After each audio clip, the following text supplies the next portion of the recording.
in front and behind can see that. So a new 1992 NASCAR rule to improve safety on the racetrack. And that's a very important piece of information because of the sun that becomes a major problem here in the late afternoon, and we are just about to that point. It's no problem now. We're going down to turn one. But watch this. If we can stay with him until he gets to the back straightaway, you're going to see just what a problem it can be. We're only about halfway of the race, just a little over halfway. It's going to get worse every minute until the end of the race. Now it goes into turn three. We can see as he drives into the sun, and as I said, it gets worse every lap. Morgan Shepherd right now, Bob, is one of the fastest cars on the racetrack. The Citgo Ford is really running fast, but he's 3 laps down, unfortunately. But whatever the problem was, they got it fixed. Yeah, he is in 22nd position, but back up to speed. Here's an Autolite field summary for you. Watch for your favorite driver. Another great run for Jimmy Spencer up in 3rd spot, and look at Davey Allison back in 8th. 11 cars are on the lead lap. The last car on the lead lap is Dale Earnhardt. Harry Gant now 2 laps down. Bobby Hillin in the 90 car, sponsored today by Wrangler. Remember Wrangler jeans that was Earnhardt's sponsor for so long? Blake Speed now finds himself 8 laps down. He had a good run going earlier, but obviously the car not performing up to snuff, and he's dropped 8 laps off the pace. And there we see Earnhardt and Bill Elliott about to put Earnhardt another lap down. A lap down, yeah. A lap down. Yeah. Right now, Earnhardt is in the lead lap. Jeopardy is going a lap down. Watch as he goes high. Elliott running on the bottom of the racetrack. And here, Allison about to lose another spot. And if Sterling Marlin gets by, that would put who? Alan Kulwicki in the lead for the Winston Cup. He's only 2 points ahead. It's 4 points, the difference in these 2 spots, if Sterling Marlin can get by. Well, let's see, did we have Elliott and Allen tied for the lead? Yeah.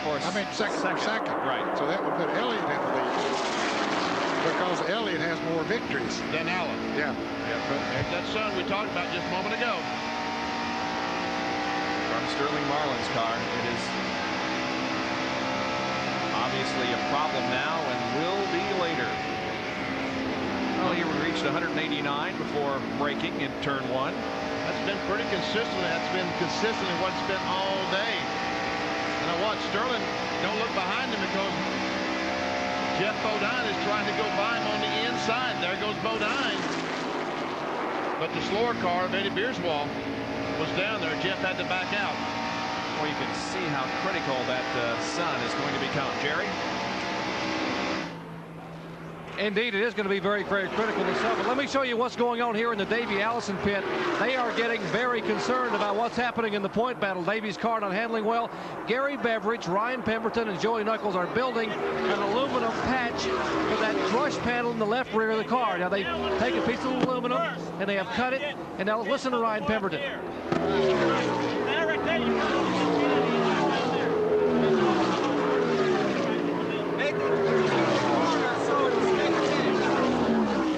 They're saying the car catches wind going in the corner and pitches to one side, causing Davey to lose a lot of time. But they're going to try to come in on the next scheduled stop, pull the left rear fender away, put this aluminum patch in, and hope that it works.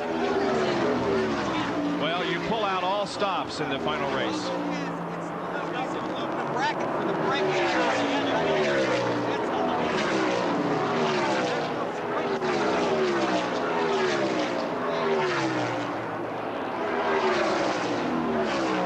Thoughts are being traded down there, and we'll see what they do when Davey comes in for his next pit stop. Meanwhile, Jeff Bodine has gotten around Sterling Marlin, and now Jeff has his sights set on Davey.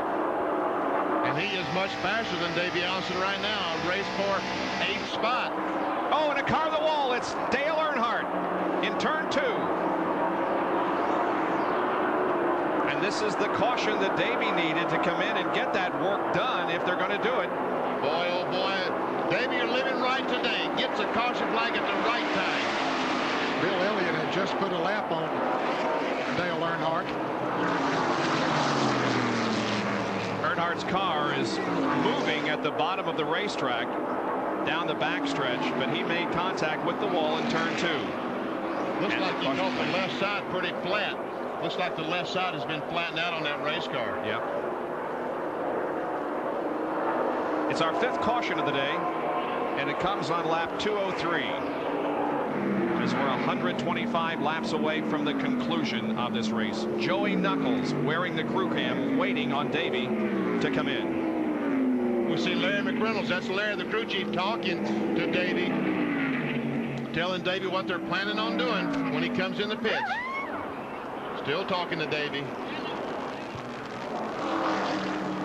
Now the pace car has picked up the field, so the next time they'll be coming in the pits. The pits will be open. There's the pace car with the field in tow, coming through corner number 3 now, as Davey Allison catches up to the rear of the field. You think you've seen confusion before? Just wait till he gets in the pits and they start trying to drill holes and pop rivet and tape and man, oh man. I wish I was there just to watch it. We see it's got some damage on the left front of that car. Something's hit the left front. Well, Elliott, Kowicki, Spencer, Irvin, Rudd, Rusty Wallace, Terry Labonte, Allison, Jeff Bodine, and Sterling Marlin all are on pit road. Jerry, Davey is coming to you. And pit road is extremely busy right now. Here is Davey Allison in the pits, and the crew now going to work on the left front air dam. We're on the crew cam. Now you watch Joey Knuckles rip off that right front tire. Put the right front tire back in place. Meanwhile, the crew now hustling around, trying to pull some of the air dam out of the front of the car. And now they're 11 and 7 out both. And Elliott and Kowicki have exited pit road. Still working here on the Davey Allison car. They have pulled some of the sheet metal away. They're beating the air dam out in front of the car. Have replaced all 4 tires. Now using a major sledgehammer on the left rear.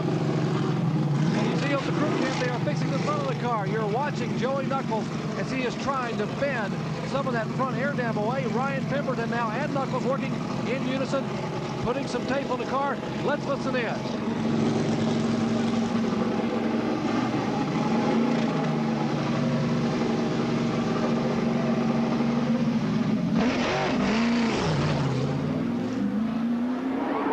Allison's car beat up in the front end, beat up in the rear end. Still trying to hold on and win that championship. Don't you guess that front damage was done when he radioed in and told his pit crew, I think I've run over something on the racetrack?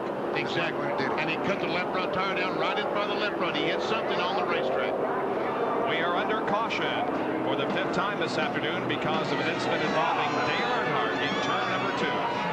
Back in a moment.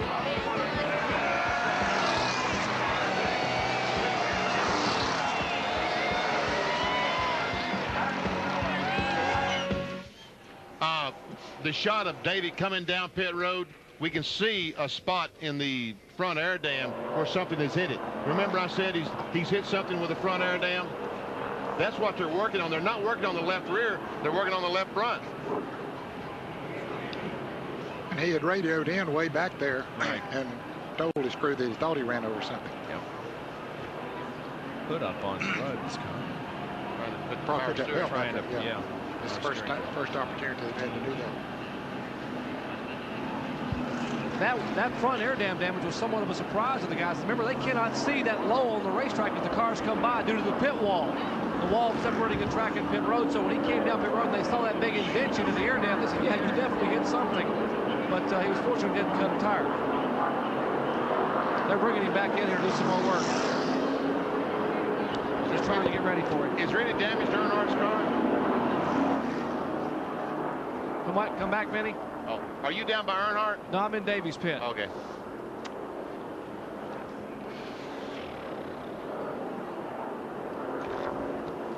I can't see. Oh, no. The shot from turn 1. Okay.